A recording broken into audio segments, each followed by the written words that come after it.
here's to write an awesome tweet. Like something like that. So, I don't know how to do that. There's no such thing. So, but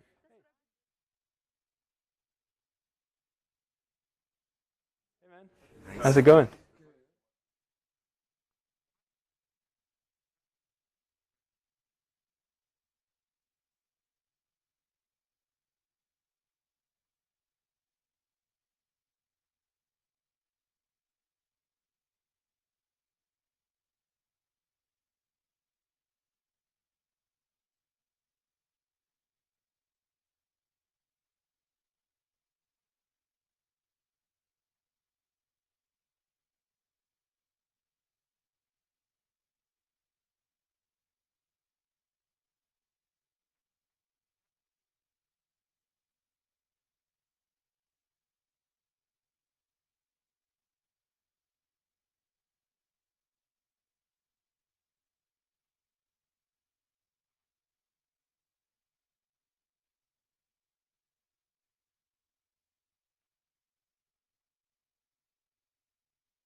is done for the time being, but Kanye will be back after the session. How's everyone? Good. Yeah? Good? Cool. So who's actually from an NGO or a nonprofit? And not your legal entity as a nonprofit, but which, okay, we can have the discussion. Okay. So NGO, nonprofit, like you walk in and say, I'm an NGO. Okay, cool. Good. So who's from something else other than that? I know, I just looked at a list, so I know, but others don't. Okay. So who's definitely money-making, corporate, profit-seeking, like... Numbers of members or organization as such? I mean, I'll leave it open to you. Like, it's just caveat being that this is live streamed and recorded. So if you want to stop there, then that's fine. Can I make a disclaimer? Yeah. Okay. So you're other. But that's good, just to know the audience, because today is about NGOs and nonprofits, but there's stuff that anyone can learn in here. Anyone who wants to do a little bit more with less on the communications front will learn something today. So quick, who was here yesterday? Cool. Good to see you back. This is, whose first time is it at FH 5 days?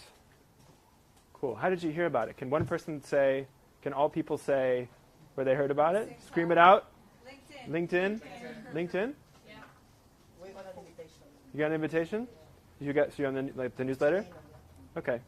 Who's on the newsletter? Can you just opt into it GDPR-wise right now?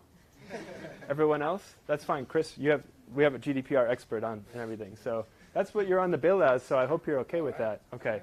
So anyway, so FH 5 days, just quickly what it's about and why we started doing it. We started doing it 4 years ago because we realized that communicators, people working in public affairs, they didn't have that many places where they could go to be inspired by each other, by us in the team, right? That is what we're trying to do here, is put ideas in your brains that you can go off and make your own. So what it's really not about is necessarily having easy tips and tricks. So a lot of what I think people like to skip to in Brussels and otherwise is just, okay, well, just give me the 1, 2, 3 how-to, the tips and tricks. I mean, if I had a penny for every time I was asked for a tips and tricks session, then I'd have at least 100 pennies. But it's just, what I find that does is it kind of devalues the profession that we're in. So I really like when we can come together and just hold our profession of communications and public affairs up high, because that's the trade, you know? Like if you're like a cobbler or like I don't know, silversmith, these are actual trades. Or if you're a lawyer or something, you're like, respect. I respect that. But then communications would be like, yeah, PowerPoints and stuff, right? So, but you guys don't really think that, do you? Like this group wouldn't think that. You wouldn't come to FH 5 days if you just, if your job was to just fix PowerPoints, right? Are you guys formatters? Who's certified formatter? Exactly not. We're strategists. So this is about empowering you with those ideas and giving you some inspiration. Some of it comes from the client work that we do. Some of it just comes from us seeing across lots of different sectors, the different client challenges, or just listening to what's going on with the world and coming up with a point of view. So what you want to walk away with today is not tips and tricks, although there will be some, but what we want is for you to have a point of view, right? So with that in mind, disclaimer is that we are live streaming. If you're going to talk, which I hope you do, then give us a second to put a microphone in front of you so that people on the live stream can hear, because we don't want to miss that. I'll repeat the question if it doesn't happen, so don't freak out. But it would be good if you could do that, and we'll get right into it. We're going to roll right through, and we've got some special guests who are just going to jump in, who have been notified and are totally cool with that, including Liz, your husband, who couldn't join us, is still on there. But he's there in spirit, because I thought I was going to put him on the spot because he's, media and all that. So, but he's here. He's recovering from a nasty bug. So anyway, my name is Brett, and I lead what we call our digital, social, and creative strategy team here at Fleischmann. There's a bunch of other people who are on that team as well, and they'll be presenting this week. So get to know everybody, or not, as is your preference. I mean, leave right away if you want. Come late and leave early. I mean, it's really your choice, but they're worth knowing, I think so. And I'm going to call on a few different people today, so namely Prerna from Eurochat. Where'd you go, Prerna? Oh, Prerna. So Prerna is someone that has been at someone that I really looked up to in the points of view that you're putting out into the world. You've really been in there in the room calling out corporates and saying lots of very constructive things. Wanted to make, at certain points, and I promise not to make anyone look bad, especially people I like Perna and Chris. But it's just good to have that plurality of points of view here, right? So it's that kind of vibe, Did you guys get that kind of vibe? We had Kanye playing. You get the vibe, right? So we're going to have Perna, who heads up comms at Eurochild, and we're going to have Chris. It is Ricklin. Yeah. Okay, so I got that right. I was debating it afterwards, and I messed that up, but it is the right thing. So nation builders, anyone ever heard of it? Yeah? Has anyone heard of grassroots? Yeah? How about building communities? How about empowered by technology? Yeah, okay, well all those things are things that Chris would say if he were selling you Nation Builder today, which he's not, but he will have a point of view on various things, and then he'll just chime in with that. So here we go then.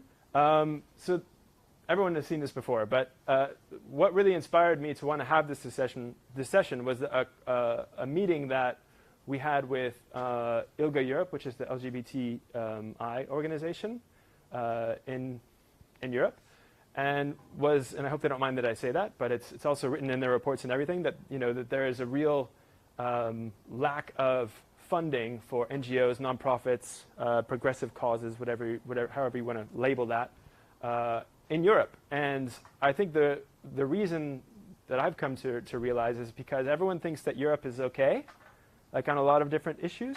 That if you look around the world and say where are different continents or countries on certain big picture issues, and that Europe usually comes on the top of the list as being ahead of the pack. So on climate, on LGBT, on just social rights in general, that Europe is kind of okay. So then there's this sense of complacency in Europe that we don't really need to focus on that the battle has been fought and won. There was a war here, everybody got together afterwards, and it's a little bit of the European integration story, but with a little less Brexit sentiment, right? So, but that is also the reason why there's not a ton of funding flowing into NGOs and nonprofits in Europe. And we also have this issue where a lot of the funding to these organizations comes from the European Commission. But regardless of when Brexit happens, imagine that it does happen, then the UK goes away from the budget, and the overall pot of money from the Commission to the NGOs is going to shrink, right? So it's kind of maybe we should think about what we do there. What are we going to do with that? And there could be, worst case scenario that you could see NGOs going their version of bankrupt, or maybe they're going to have to consolidate with other organizations. Not necessarily a bad thing, but it's a kind of a brave new world for NGOs. So you're kind of up against that sentiment that you're not really worth the time because everything's fine here, right? Everything is fine. You're okay with the events that are unfolding, right? So, but the reality, and this could have been any of the bad guys. So that's Tommy Robinson in there, right? So this is I don't know if it was last week or another week, but whatever. It's the same picture. The truth is that the nasty stuff is happening in Europe, but it's happening not in kind of the crazy acute way that it would be happening in the US, for example. Everyone looks at the US so crazy. Oh, there's this side and there's that side, and it's so crazy, and I can see it clearly. The story of the craziness in the US is really clear, right? You couldn't tell a clearer story that everyone is paying attention to. Those people look like us, we watch their movies, and they're crazy. So it's easy to remember. Where in Europe is everything is generally okay. It's the same story again. But there's some crazy that is seeping in through the cracks. Are there any Dutch people in the room? Good. I told them to stay out.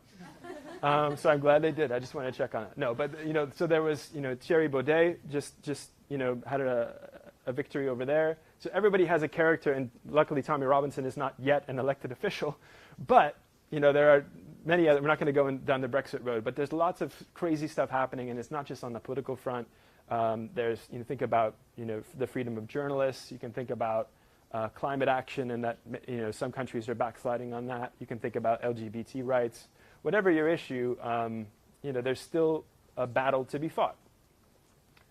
So what I did is I kind of crowdsourced this presentation, and I'm going to share this deck, and you'll be able to click through to some stuff. I didn't do it yet because what's the point of coming to this thing if you don't get to see it first, right? Because then you're going to go on the live stream like thousands of other people. Right? So So what I did is I went on LinkedIn and I asked different people, NGO, nonprofit, foundation, philanthropy, whatever, one simple question. So how can an underfunded org, and there's lots more text below this that you can go read at your leisure, still make an impact, even with all the stuff that I just described? Right? So give me one thing. And I pulled out a few of them, but for brevity's sake, I don't have them all. So apologies to everybody. I have much love for you, but I had to make a choice. So this is a gentleman called Caleb Gardner. So he was, part of the, I don't know if it was 2008, but also at least 2012 Obama re-election campaigns. So of course tagged him, and then he's the only one I included a photo with because come on, right? And it happens that the gentleman in the middle, Toby Fallsgraf, is the guy I went to high school with in Ohio, and we both do like digital policy stuff. I mean, what are the odds? What are the odds, man? Right? So the thing that he told me, one of the things he pointed out is the easiest way to do more with less is to be really focused on the things that matter. To understand the theory of change and then be laser in a digital world or in the real world, which is the same, and then be laser focused on that. So focus is one thing that I find people have such difficulty with. I think that everyone's, it's like, what's your superpower? And like when you want to build up somebody, well, my superpower is that I'm very nice. And like when you have to stand in a circle at team building, and I'll say what each other's superpower is. Well, the reality is that most people's superpower is just making everything needlessly complicated, right? That's it. That's what most people are really good. Like it's in human nature to be like completely scattered and doing 1,000 things at once and not being able to focus at all. And then you have everybody else in your organization who's going to just reinforce that chaos, right? Because, well, the board wants this. Member so-and-so wants this. And yes, that would be very effective. But what about our logo? Can it just be all our logo? So I'm not looking at you. But all that kind of stuff is just reinforcing that. And then what we kind of have a choice in our jobs is, if you're doing communications, you already have the struggle to justify why you even have a seat at the table, and you should be doing more than formatting PowerPoints. But what you really need to be doing is not dictating, but definitely having a pretty strong point of view on the organization's entire strategy. And strategy is all about focus. Without focus, there's no strategy. There's just stuff, right? So you probably feel like you're doing lots of stuff, and that it doesn't always add up to something meaningful. So, right off the top, and this is the hardest point of all the 7 that I'm going to give you, is to get your organization to focus. If you've got this much less money, then that means that you have these many fewer messages, right? So take your message house, cut it by 3/4, done. This is the one message. You've got all these events that you're supposed to go to because events or something. I don't know, people have events and we have to go to them because they're events, and that's what you do with events is you go to them, or you get people to come to them. And the mark of success for your organization is how many people you got to an event, right? So, I mean, is that like your legacy? The legacy of your career is that you filled up a room for an event? What did that do, right? But everybody wants you to do that all the time, and they will not stop. Is it just me? No. Yeah, right? Events, get over it. Don't do them all. Don't go. It's a panel discussion. There's probably a bunch of men anyway, right? Am I right, ladies? Men? Allies? Come on. So, focus. There he is again. And then he challenged me as like a very smart American know-it-all would do. He said, based on your question, shouldn't you be asking about fundraising, right? So if there's no money coming in, shouldn't you be asking about the fundraising thing? It's a really tough question for the Brussels crowd because Brussels people, EU-level NGOs, nonprofits, they don't necessarily fundraise at EU level, right? They're like, that's not what we do. Does anybody fundraise at EU level? Does anybody have yeah? Okay. Does anyone have members that do most of the fundraising? Yes. Okay, so you just say, percentage-wise, you fundraising versus members is what? 20-80? 30-70? 50-50? It's different. It's different. Okay, very clear answer. Nailed it. Okay, so, it's a complicated thing. So point number 2 is invent or reinvent pan-European fundraising. It is a thing, and it's increasingly more of a thing. Why? Because the world is crazy, and people aren't really waiting until it becomes mainstream to do this stuff. They're actually getting their act together right now. So more down the line of, that's just a simple intro to that kind of thing. This is, so Caleb again, and then Toby from my high school. So what they used to do with Obama, when they were, in the U.S. you have to fundraise for political campaigns, and it's not the greatest thing and kind of messes some stuff up, but it's a thing that you do. That's why fundraising is such a, that as a discipline, their books have been written on how to do that. And what they would do is write test subject lines on emails. This is before, well, there's no privacy in America anyway. So like before GDPR, I was like, whatever. And then they would just say, inbox you with like 10 different emails to see which one you got the click through and then which one you would give $1 to or 100 or whatever, right? So I just had to remember them, and I got this in my inbox this is from The Outline, which is a cool publication. And then the subject line was, "This newsletter sucks," right? You can't really see it here, but it's about vacuum cleaners, which suck, right? So then I was sure that was Toby and Caleb doing some A/B testing on subject lines, and then you see the masters at work here, right? It says, so it does sound like something that Toby would do, but I would have wanted to do something more like stories about vacuums. That would have won. And then Toby, just no other commentary at all, just comes in with the winner. He said, "This is an email for anyone who's ever used a vacuum. 100% open rate, right? 5% conversion rate to doing stuff." So it's that kind of thinking about, that's an email version of that, but it's thinking in those terms about how can we get really clever with that. So that's just an opening thing. And then that was a Wayne's World GIF. You guys remember Wayne's World? Yeah. Yes. Party time. Yes, right? Right, yeah, okay. So into bigger picture stuff. So who's heard of either the correspondent or the correspondence? Yeah? You haven't heard of it? You guys should get into this. This is really cool. So what they are is it's a journalism startup. So they realized that news and journalism kind of sucks, right? That it's driven by, no offense to anybody in your household. So Liz is married to a reporter called Lars, who's not here. So we're just going to badmouth media. And then he just represents all media. Fake news, real news, everything. And they realized that the model of that is just, journalists kind of just writing clickbait headlines. I mean, that's the easy version. Clickbait headlines to drive ad revenue, to drive clicks, right? So whatever crazy stuff happened, like whatever, for example, if Trump said something crazy, then the media would be like, "That's all we're covering. He said whatever, I'm not even going to make up a crazy thing that he said," right? He said this crazy thing, and that dominates the news cycle for one day because everybody wants to read about that crazy, right? So what he's you're giving like disproportionate airtime to the craziness, but it's not an actual story. So they wanted to fix that. So they have, a few years ago, they did the Dutch version of the Correspondent, and they have a completely members-funded publication. So founding member, right? Of both the Correspondent and the Correspondent, pretty cool, in Dutch and in English. And basically what you get there is you get really good journalism. Definitely leans to the left, which is fine for me. It's a different kind of model for doing things, and there's no ads and that kind of stuff. So you've heard about having to pay for The Guardian or whatever. That's one thing, because they still have advertising revenues to do. This is like no ads at all and completely member-funded. So they did that in the Netherlands, and then they decided we want to go global, and they went over to New York and launched a fundraising campaign to do that. And in 1 month, this Dutch media startup, I'm going to be like in their mother's basement. It's not like they have an office space. Raised $2.5 million in 1 month across the world, right? So if they can do that, then I think anybody in Brussels could do that too, right?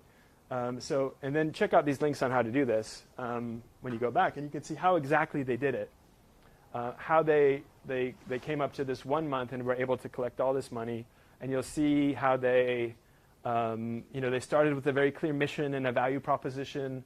They message tested for this is 3 years in the making, leading up to 1 month, right? They had these ambassadors, which are key opinion leaders or whatever, people who would pass their message. So there was this guy at NYU called Jay Rosen, who's like a well-known media professor who went on The Daily Show with Trevor Noah. So they have all these different things that they were able to do. Also, I'm going to say Roseanne Cash, some random stuff in there. But they all believed in the mission, and they were able to reach these different niche audiences. So someone else could do that, because it's kind of distracting. So it's essentially they put this whole thing together, and then the whole story came together. Like visually, it all came together. Like my name is on that wall, and I definitely wanted to zoom in. Like their whole email strategy was on point. So once they hit you once, they would come back and hit you again, and they would ask you to refer people. And then when your people you referred clicked on it, this is all kind of stuff that Chris might be able to get into as well. So this is like tried and tested stuff. So all this to say that this is not like a heavily funded organization. Like we know how much money they have because they're member funded. So they're not. There's nothing else coming into this. This is just purely their ingenuity that got them to this point. So if they can figure it out, surely you can. And read through that. So it's a long read, really, but it's worth doing. And then check out The Correspondent, which is launching in August or September. And then definitely click my referral link. And then I won't get any money or anything, but I'll get the satisfaction of being part of something cool, which is what I really crave, right, as a human. And then we'll get into why I crave that in a second and how you can use that to your advantage. So who's signing up? Chaitan is. Yeah. Anyone ever heard of these guys, the Purple guys? Purple Party? Yeah? So why do I show this? I was just having a conversation with a member of Volt in the men's room. He's a colleague of ours. I was like, I'm going to show Volt about the fundraising thing. He's like, oh, yeah, well, you know how that failed? I'm like, no, I'm not going to talk about that. I'm going to use it to demonstrate that there actually is a pan-European public sphere of people who want to talk about pan-European stuff in a pan-European way in Europe, right? And maybe they're ready to give a lot of money to that. Maybe they're just ready to give a few euros or a few cents. But the idea, is that whether or not this actually generated money, what we do know happened with Volt is they have 20,000 members, and then a few years ago, 2 or 3, they had 0 because there was no such thing, right? So that means that 20,000 people are on board with this idea of there is some kind of pan-European sphere, right? That we don't just exist as a collection of member states, that we're not our own little thing. We are, as Father Schumann would have told us for years, and whoever else, there is something different to Europe there. So that sphere is still young, it's still nascent, but things like Brexit are making it grow faster. So this is a reaction to that kind of stuff. So you guys can be in that space and be helping create that space like right now. So you have to carve out, so they carved out the future of Europe space for that and politics. You can carve out a space, a pan-European space for your own issue that is built on those values plus your values, right? You can create that community. So speaking of communities, who does like Facebook, Twitter? Yeah? They're okay, right? But like kind of have to pay for them now, right? Yeah. So we could get into this, you've heard of pay to play. So it's a little bit frustrating because, maybe you can game the algorithm, but you can't really. You've got no chance, right? So maybe you can get an ice bucket challenge going, but good luck, right? We'll talk about how those things come about, and there's actually a theory behind it. Talk about New Power, sort of New Power. Cool book. Chris, I know you've heard of everything. But anyway, so think about some other places you can do that. And this is something that I think really hasn't, this is still brand new in even the nonprofit space in the US. I think people are tinkering with this. Who's heard of Patreon? All right on. Cool. Does anyone want to explain what it is using the microphone? This is in a tight 30 seconds. Who's got it? Say you. Hey. All right. Go ahead. There's no wrong answers. Don't mess it up. From what I know, Patreon is a platform through which people can get funded for their activities. For instance, YouTubers could sell their stuff to people, or people could donate for their work, for the free content that they put up online, being it as a way of getting a reward for their content. Yep, that's it in a nutshell. You can keep it for a sec. Yep. Because maybe you'll say some more after what I say.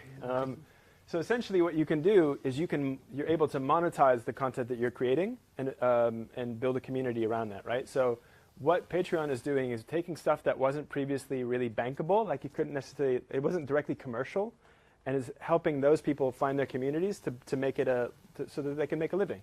So there's a lot of individuals that do that, but this, for example, you guys know Kurz gesagt? So this is basically a bunch of explainer videos, or I think it has the English version of, shortly said, or I don't know, whatever that is. But it has a cooler English version of that. And it's essentially 2 to 3 minute, really good explainer videos. And it's funded by, Patreon supporters. And I think there's probably a few other funders. But that was kind of the closest example I could find of an organization that is bringing a message to the world and that is being funded in this way. So imagine that part of your, and this is like way out of the box, so definitely be careful with it. But like imagine that part of your fundraising strategy is that you become a content creator and you become a publisher. And you are mobilizing your community by creating content for that community that is really good, right? You invest in creating the content. And then it's content that you can't find anywhere else. So it's really, it's really adding value. And then that is where, your kind of out-of-the-box fundraising strategy comes from, where you have tiers of support on Patreon. And then you get, this tier just gives you money because you're awesome. So they give you like $5 a month. Right? And this tier gets once your videos before everybody else gets them, so they give you $50 a month, that kind of stuff. And you kind of crowdsource that community. And one of your revenue streams, instead of just asking for donations, just because, like, sign up here and you get, jack your bank account every month, right? Then you're actually giving something in return. So I think that has legs. Like, who's going to do that? You going to do it? Would you consider it? What would your boss say? I don't understand this. Yeah, I know, but that's the whole point. Is that they're always going to say that, right? So if you cave to that every time, then you just be formatting PowerPoints, right? So I don't have a solution for you. Come work at agencies, and then you can be very sanctimonious to your crowds about that. I mean, like condescending and all that. So also wanted to point out Reddit. Has anyone heard of Reddit? Yeah, is anyone like a Redditor? Wow, okay. So you want to tell, you're going to get the microphone now. You cool with that? You cool with it or you're not? Because you gave me a, okay. So Fleischman team, or someone. So what is Reddit in a nutshell? Is it a network of over the front page of the internet. Say it? The front page of the internet. The front page, okay, so you're a salesman for Reddit, okay. Can you send us some branded content opportunities? Okay, well go ahead. It's essentially... So what happens there? It's just like a primordial pool of discussion and forums of specific interests, broader interests, and on just universal topics. So if you have niches or hobbies, that's the place to be after YouTube to dive into those hobbies or interests. So niches or hobbies. And beyond that, though, yeah. It's just so universal. Yeah, so my point with that is that there are communities there that exist already. You can also create communities. If you want to do r/whatever, then that's doable. Is it a long game? Probably, right? If you're starting from scratch, but there's plenty to start with already. And it's almost like, if you are at an NGO right now and your job is community management, so writing tweets or something, right, which is totally fine. But it's very time consuming. Who thinks like, God, this takes forever. I didn't think it should take this long. I don't see any return on this investment, right? I have to explain our stats, our analytics to the boss. And the boss is like, engagement rate? And you're like, I don't know what that is either, sir or madam, right? But we got to do it because everyone's on Twitter. We have Twitter, so let's tweet. Am I right? They're like, you're right. Carry on. And that's that. But then you're like, what am I doing? So if you're going to invest that kind of time into something, then invest it into Reddit, where you can actually create a dialogue with specific communities. So, is it really everywhere right now? No, I mean, it's a bit of an American thing at the moment, but it doesn't mean that you can't create something. So the number 2 market is the UK.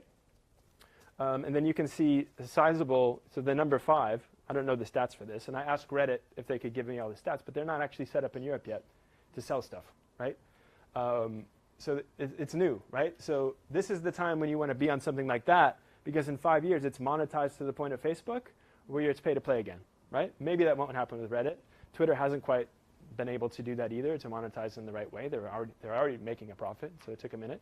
But this is about being ahead of the game there, and what you can do is you're not going to reach. This is not about mass reach where you're going to reach millions. This is about you maybe reaching 1,000 people who actually give a damn and might do something with you. So this is where, talking about ambassadors that the correspondent had, this is where you would curate that small group of ambassadors who's like really hardcore and ready to do stuff. Just like Volt has 20,000 people, they didn't do it on Reddit, but they could have, and it's definitely the r/European politics or the r/Europe is where all that conversation is happening right now. You just have to whenever you say primordial, and you said primordial pool. I mean, it feels like primordial cesspool, like you should say that. I mean, there's a lot of like, but there's a lot of good, right? So tread carefully, but the people are there and they're ready to have substantive conversations, not just 3 seconds of ads, right? And now you can look at that, but this is just, an example that Reddit is sharing. This is Reddit's deck about, this one thing happened and then the world changed, right? So that kind of stuff. How like a science march based on some climate denial, and that started on Reddit and our politics, which it may start for you guys, but there's plenty of other communities. How many communities? 100,000 communities, right? So there you go. That's Reddit. On a slightly different thing, I'm going to show a video. There is a longer presentation on social influencers with Jacques Fools in the back and Louise Day. They give all over town. So there's a long version of this, but this is the short version. Has anyone ever dabbled in this space of social influencers? Yeah? So who's done Kardashian? Who's done Jenner? Okay, so, all right. That used to, a few years ago, that would get a chuckle, but it barely got, people are just like, that's sad, Brett, sad. So this is an example of a quick preface to this. Actually, I'll just show you the video first, because that's what you want to watch. Of how this could work.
So that's Renz Cruz, who's a food blogger and writer. You may know Dowdson Cruz. Anyone ever heard her? It's her sister, just FYI. But she's her own person.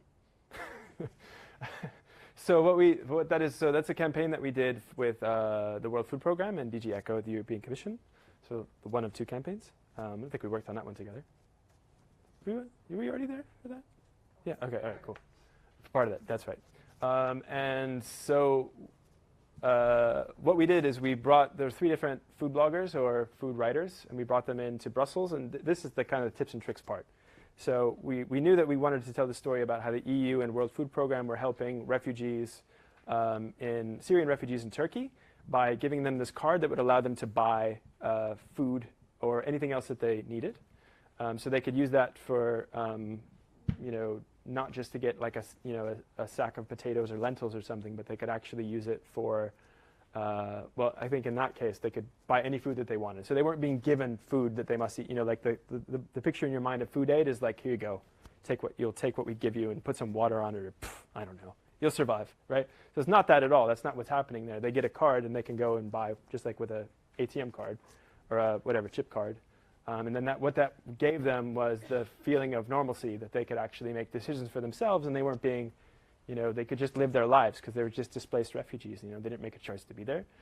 So what we did is we brought 3 influencers into Brussels, and we sat them down for a brainstorm, and we said, this is a story we want to tell. Let's now think about how you each individualize that story and what makes sense for your brand and the kind of content that you can create around that. So the 3 of them ended up making 3 completely different video series. So this is a series of episodes. And it was all, you can see, so Renza's thing was power food, and she has a bunch of books around that. So she knew what her audience would pay attention to, because she can't just roll in with refugees. She has to give them something that they're looking for, which is the usual. And then she wove her story into that in the series of episodes. So in this case, we did not pay these influencers. But the reason I noted that on the slide up front is because I think that you should, in general, if you can. So why influencers make so much sense is that when you're talking about you don't have money to pay for Facebook ads, Twitter ads, whatever expensive stuff, this is what we call free media, almost, right? Or cheap media. So you're getting these people to speak to a specific audience, who may be that audience, the same one that you're trying to cultivate on Reddit or wherever. And they're doing the heavy lifting for you. And then, so if you think the cost of what, in this also they're living, right? So there's a certain amount of respect for this is how they make their living, and you should just do it because it's a good cause. Like, well, I have like bills to pay, right? You guys all get paid, right? Does anybody straight up volunteer? You do your thing for free? That's what I thought. And that's what they'll tell you, right? They'll say, you get paid. Why wouldn't I? I'm like, yeah, but good cause. I mean, like, again, you get paid. So there's that respect, and then creating that relationship where there's added value on both sides. Otherwise, what you find is that they might get a better deal, like sometimes even a movie offer or a TV show, and they'd be like, well, how much are you paying me? 0? Okay, well, I have to go get paid, and they can't do that. So essentially, it's reaching these audiences with a small investment, and then being able to create this content that's way more authentic than that you might create as an organization. There was a very branded version of this, which suits some channels, but this one was to live on her YouTube, and then she teased it on her Instagram, and then just a much different kind of feel. So one example there. But there are many in that space, and you can find your community for any of these people, and it's easy to contact them, and then just spitball. You don't have any, it doesn't cost you anything to send them an email and say, can we talk for a second and see if there's something there? And then I can say, well, my day rate is, and be like, okay, work with that. We're talking like, depending on the size of the influencer, as little as a few thousand. So if they have three influencers at 2,000, that's a pretty decent campaign that can reach a specific audience that you're trying to do. Whereas if you want to make that impact with Facebook ads, then you're probably doing some organizationally focused, logoed up stuff that you're pushing out on Facebook for way too much money. And you're like, look, 6 million impressions. And your boss is like, and? Who's going to march in the streets for us? Like, not 6 million. It might be maybe a fraction of the audience that Renz was able to reach, but then they're really good, right? So, another idea that you can steal. So I happen to have the great honor and pleasure of currently being seconded to a super cool organization, half-time, called the Global Covenant of Mayors for Climate and Energy. And this is an idea that's not even happening yet. This is like behind the scenes, guys. This is like just an idea, and they're just giving it to you. So it doesn't even cost any money. So, and the idea is that if you don't find the influencer that you want, like this person is not quite right for us, and the boss is like, I don't know, it seems like a risk. What if they say something interesting, right? What if they have an opinion? What if they don't just read our talking points? What might happen? People might be interested. So this is about actually creating the influencers that you want, right? So over 2 days, we teach people how to communicate on climate. So we teach them a little bit of the science, right? We give them not only the climate communications experts and the scientist people, we give them some, branding experts. We give them some, so this is how you build your brand, right? We give them some photography lessons. So this is how you frame a shot, right? And then more importantly, this is how you tell the story of you, who's this kind of lifestyle-ish, food, whatever the thing is that you currently are. And here's how you weave in climate in a way that feels very organic to your audience. Because the goal of this whole thing was to mainstream the climate change conversation, right? So you've noticed it's been a bit mainstreamed by Greta and co. Who knows Greta, personally? Who knows Greta?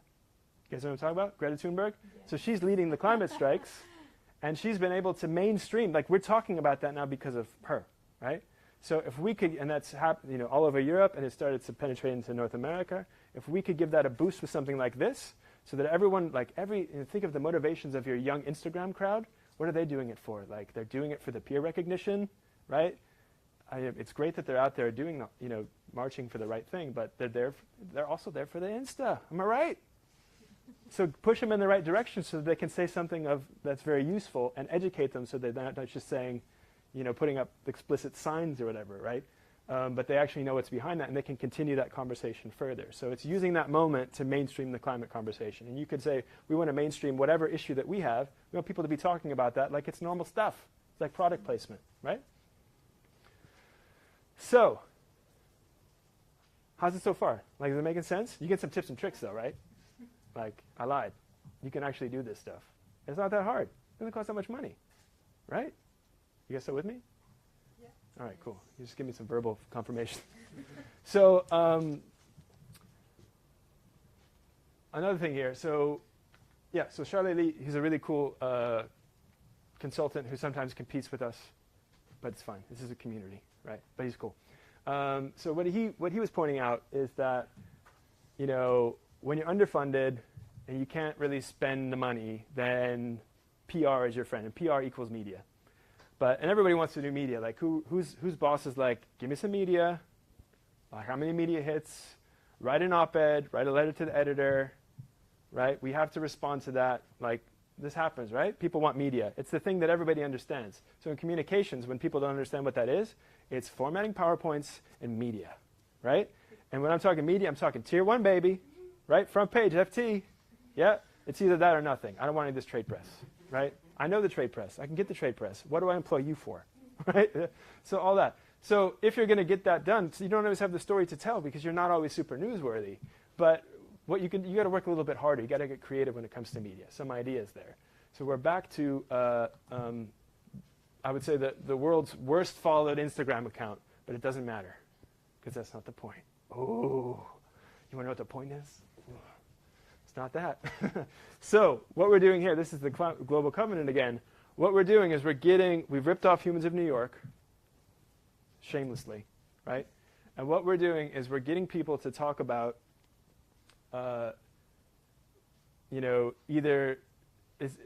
scope is talk about your city and talk about the climate. That's it. And give us some emotion. But people give emotion without even having to try. People are always emotional. If you just let them talk, if you guide them somewhere, they're going to be like, I know what you want me to say. I'll say it. If you're just like, so, hi. And they're like, definitely going to fill the silence with lots of emotion, right? That's what they did. So what we're doing there is actually not trying to make the world's best kick-ass Instagram. We are creating a library of emotional stories that we can package up to create visual stories for media, right? So in this case, anyone know Laura Shields? She's a really great media trainer. TheRedThread.eu. Yeah. So product placement, as I mentioned. And what we're trying to do here is, so they were kind enough to be the guinea pigs for this, is we want to tell, so this whole climate strike thing, it's very, I don't know if there's any parents in the room. I'm a parent. Any other parents? Okay, cool. So I don't know, how old your kid or kids are. May I ask? 8, 6 months. Okay, great. So they're old enough to have a conversation about climate change, at least the EU, right? They're watching TV. They're at school, right? They're at school in Belgium? Okay, so they've picked something up about something or a TV or maybe a little bit young. But anyway, so I think William here was 7. And then so we sat down and then we just talked about, the frame up was Laura, like, what is the climate change thing? What do you think, right? And this is the story that she told. And you can read through it later. And this is basically Laura's point of view versus William's point of view on the same topic. And you can already see that he's internalized a lot. If we don't switch the light off, then the polar bear's ice melts. And we can't stay in the shower as long as we want to because then we waste water. All that stuff is the Earth's property, not ours. If we're not careful, then we'll make the Earth ill. Also, this year we adopted a snow leopard, right? So, and then Laura's talking about her point of view on it. And what we're actually seeing unfold here is an emotional moment around climate change, right? Between a parent and a child. So what we're trying to do there is once we have enough parent and child stories, we're going to package that up and we're going to go to the media that makes sense for that. And we're going to say, here are these 10 amazing stories about this emotional conversation being had between parents and children around climate change. And that's a unique story that media didn't have before us. They've got plenty of climate change stories to choose from, but that one is unique, right? So don't steal that because we haven't done it yet. We're going to do it. So, and that can be, once we have different buckets here, so we can have people working in food service. We can have cyclists, 10 cyclists tell about, what's different about their city now that climate change is ravaging it, right? All that kind of stuff. So you can bucket people out by geography, by interest, whatever, and then you're telling stories about all these different communities who are focused on the same topic, right? So we did that once in real life. We actually did that. So this is for WFP again, where we had not that much to go on story-wise, because the story was out there of this whole program and how much money the EU was spending, so there wasn't a real news story to be told. So we had to kind of dig deep, and there's also a little bit of some political undertones there, and we're not really trying to get front page with politics around this stuff. What we wanted to do is tell something a little bit lighter. So what we did is we got 12 European illustrators to illustrate something that this card that they get, because actually in the next iteration of the campaign, the card could buy anything. It could even pay for rent. So, and our point, what we wanted to tell European citizens who are funding this is that it's not just a sack of rice that a kid needs. They need a lot of stuff to have a normal life, right? They need to have a book for story time at night. They need to have a rubber ducky. They need to have pajamas. So they got this wrong. We didn't mean pets. The journalist wrote pets. We meant the pajamas, right? Because what the pajamas are doing are allowing this girl to think about the pet, right? So she's, you know what I mean? She's transported into this world. And this is the rubber ducky toy where she's, what does she get from it? To us, it looks like she got a stupid rubber ducky. But for us, she gets like a really fun bath time, right? And this is her bath time. So it's all that stuff that we could do with that card as experienced by the child. So a really easy thing. I think we covered like 100 euros of expenses for the illustrators. So, and then with, 1,200 euros, we created a story that was covered by the Huffington Post. And it's just because we were a little bit creative, we went a little bit out of pocket. So that there's no media buy, there's no ad or anything. It's just that we packaged that up nicely, and it was the right outlet for that. Is that going to get you? Is that the front page of the FT thing? No. But there are other outlets in between that might be ready for that kind of thing. So I want to pause a minute and Prerna, from the NGO side, like, how are you guys feeling right now? Do you feel like you're good? Like, and speak for all NGOs, please. Do you feel like everything is fine, like you got what you need, or you're going to have to get scrappy and creative? Obviously, I think you should. But, like, if you're an NGO right now, like, what should you be worried about? Or not? Plenty. Yeah, plenty? Okay, can we get the mic over there? Yeah. Yes. Yeah. So I will definitely not speak on behalf of all NGOs, but just for Eurochild at least. There's plenty for us to consider, and I think that's the case for a lot of us. The European elections are coming up, so we've all got campaigns coming out. So tomorrow we're launching ours, called Vote for Children. There you go. We need to be creative, because indeed we need to stand out, because everybody's got campaigns coming up. So how do you stand out? How do you make sure the future European Parliament is actually taking care of children? And that means society, essentially, for us. So it's a tough deal. You mentioned what's coming up. Obviously, we have a lot of challenges with the right-wing politicians that we're expecting in the European Parliament. Hopefully that won't happen, but we need to be very, very clear about our rules of engagement, because how do you engage with people who are coming in from the right wing, or do you not? That's a question that's right now on the table for NGOs at the moment. So I think there are lots of challenges, but I think absolutely the points that you raised about focus, I think that's super important. If you're not focused, indeed, we're going to be led in so many different directions. How do you stand out of how do you get out of the box? How do you really remind people that this is important? I think that's constantly the story that most of us have to tell about Europe. Europe is important. There are so many policies being made at the European level, and we need to remind our members, who are our communities. You talked about communities. We have our communities, actually. But the problem is that sometimes they don't realize the relevance of it. They don't realize the importance of it. I'm sure a lot of you face those challenges about how do you convince them actually what's happening is super, super important. So I think that's our challenge. We have to be the educator, the translator, the creative person, the animator. I think we all have to be a little bit of everything at the moment as we're doing communications in the NGO world, and I'm sure a lot of you face that challenge. Cool. So I don't know what else you want. That was to awesome. say, but yeah. I'm going to throw it to Chris because I want to talk more about community building. And if you can pass just two doors down. And I had planned to just do this organically throughout, but then I talked too much because I have too much fun listening to myself. But I really enjoy this part of the job. So, yeah, that's about me, though. And just about, if you've got, I guess here's what I want to ask, right? What are you seeing across Europe right now? Like, are people waking up to that it's different, and they're doing things different? I mean, that this is your full-time job sitting in London, so something changed, right? Whereas in the past you would have just been like, this is an American thing, a little bit of Europe, but now like they're paying for this dude to be in Europe all the time. Something's changing. So what's the mood in this world right now? And maybe explain Nation Builder because they might not know. Yeah. Sure. Yeah. Man, big question, but yeah. I think a lot of the things you talked about today, I think maybe what's like most relevant to everybody who has an issue that you are spending your life working around in one way or another, like different structures and things, is that anybody now, like it's pretty clear, can start a movement from anywhere. Like a lot of these ideas, like different technologies and places to go and communication styles, is like it is now possible if you want to build a movement, build grassroots support around your issue, and do that at a large scale. And you kind of have to do that if you want to make impact.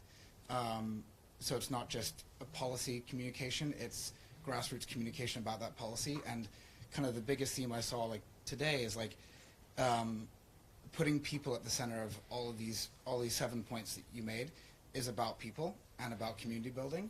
And how do you actually do that?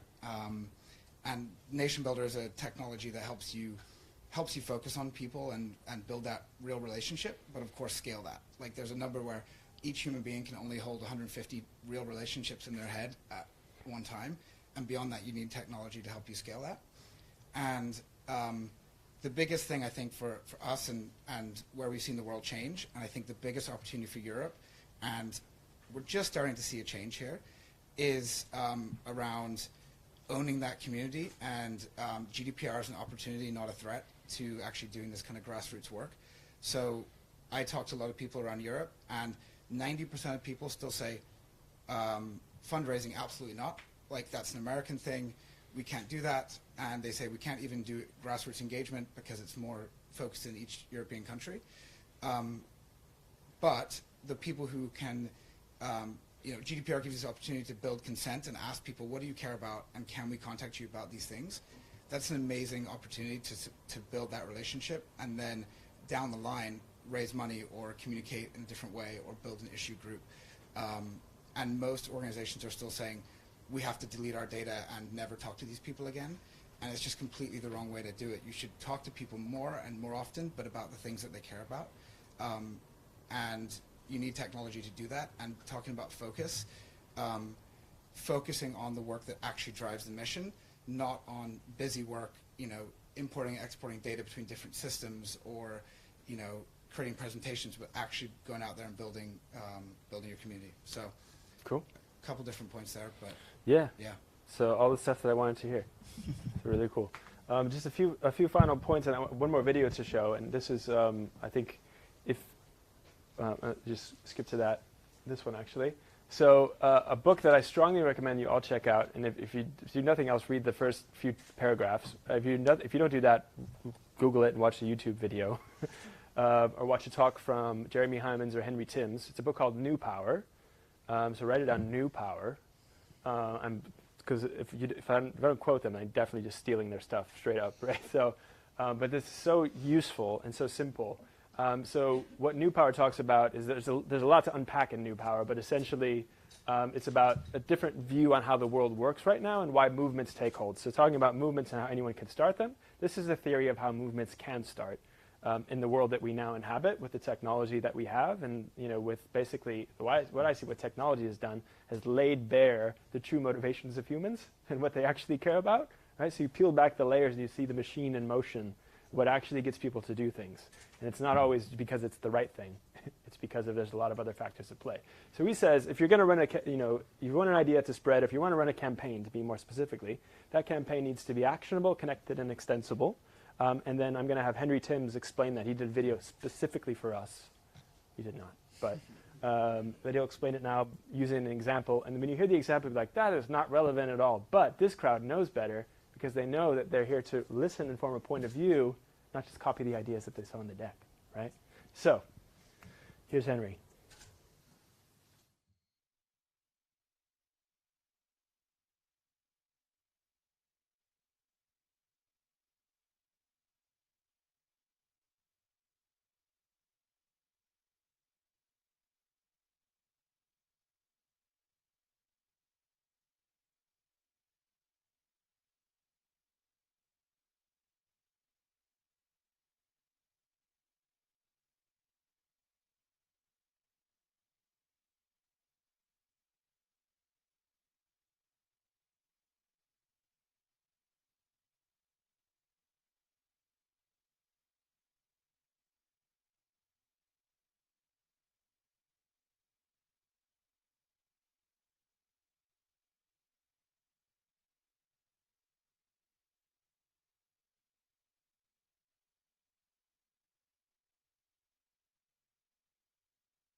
And it really works. And the thing that's complicated about this is that if you really do that right, then you might not get credit for it, right? You're not necessarily be able to take it to your funder and say, look what we did, right?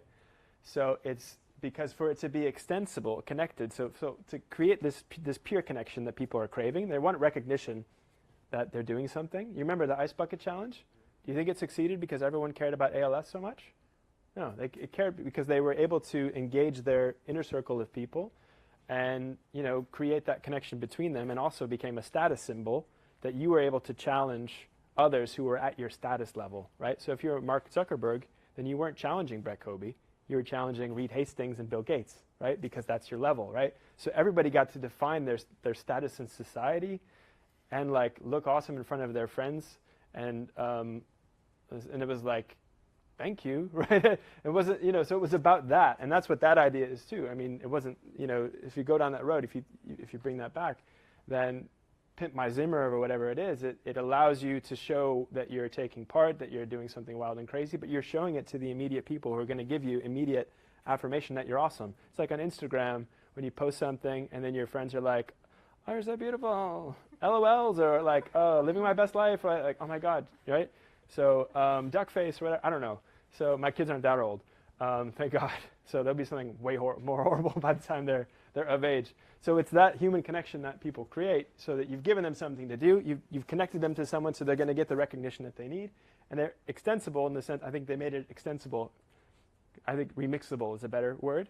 It was extensible because it needs to be ACE to make the so that they can make it their own. And it's that making your own that that involves your logo being moved to the side. So you have to be okay with that, and then hence my question, what's more important, the mission or your logo? And if you're smart like Henry Timms, who actually, has anyone ever heard of Giving Tuesday? Giving Tuesday? That was Henry who did that, right? And he has taken credit in many places, right? And then he wrote a book based on that. So Giving Tuesday was, started by something called the 92nd Street Y in New York, and they said we're going to have this day where everybody just gives stuff, and it started out a bit branded, but then now everybody has their own Giving Tuesday, and that's the day when you give to a charitable cause. And it's so simple, you just have to give to a charitable cause. Anyone you want, not particularly this one, right? It's connected in this, so the action is there. It's connected in the sense you can tell all your friends, and Facebook's made that easier, right? You see when you donate, so-and-so donated, like it's my birthday, give me this much money, right? That's all in that thing. So the reason that you're doing that fundraiser, it's not like you're more inspired to give now than you were before Facebook. You're not. Let's be honest. And it's okay if you're doing it. It's a good thing. But just be honest about what that motivation is driving you to do that, right? So it's like, hey, instead of saying, hey, it's my birthday, right? You're like, please donate to this cause. It's my birthday. But I'm awesome, right? And we can do this together. We're out creating that connection.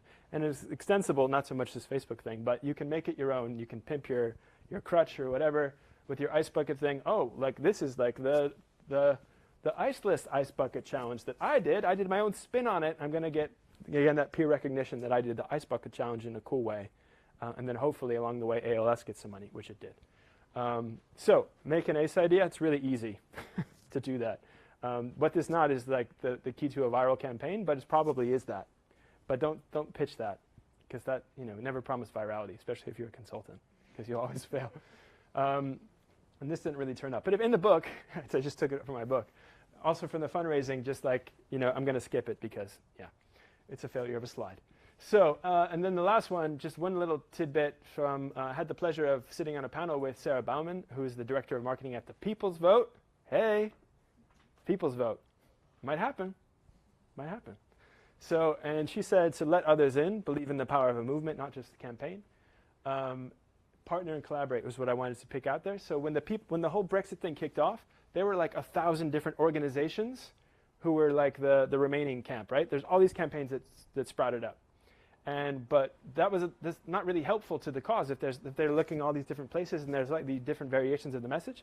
So what the People's Vote has done so well is that they've been able to create an umbrella and almost consolidate all these different things, so that now that there's the People's Vote campaign. But because that's all you see right now. But in reality, there were tons of different little things, right? So everybody had to be on the same page and be open to collaborate for the mission and not worry about their logo, right? So in the end, everyone can put the People's Vote on their CV, which would be a really good CV thing to have, if that happens. And if it not, still does, because it's like the campaign of the century. I mean, if you get to do that, because she left her job at Leo Burnett, which is a big ad agency, to go off and do that full time, right? So, I hope she can feed herself, you know what I mean? Because I don't think it pays that much to do that. And if you get that right, then you get, I don't even know if that was the march, then you get that together. That's the result. But then you give up that control. You do that kind of thing and put the logo aside, focus on the mission, and then the people show up. So there's all 7 right there. I think anybody can do this stuff. It's just a matter of just understanding what you're trying to get done, leaving the rest aside, pushing that through. Everybody's saying like, no, dude, all this other bull stuff that I want you to do. And you say, well, that's not why I joined this organization, is to do all that stuff. If I want to go do that, I would go in some corporate role, whatever, and we tick boxes or, just do something really lame. But I joined this because we have a mission, and that's the point, right? And if everybody is forgetting the mission, then you've really lost the plot. So, get everybody on the same page, get creative, and I think you can make some stuff happen. Thanks for listening, and let's talk after or not. But maybe, I thought you were asking a question, Eusebio, which I was going to say, don't do it because people will leave the room because they're going to have like hard stops. So let's just talk afterwards if you want to, and then thanks for coming, and we will talk after. Thanks for coming, and thanks for coming the 3rd time. Cool.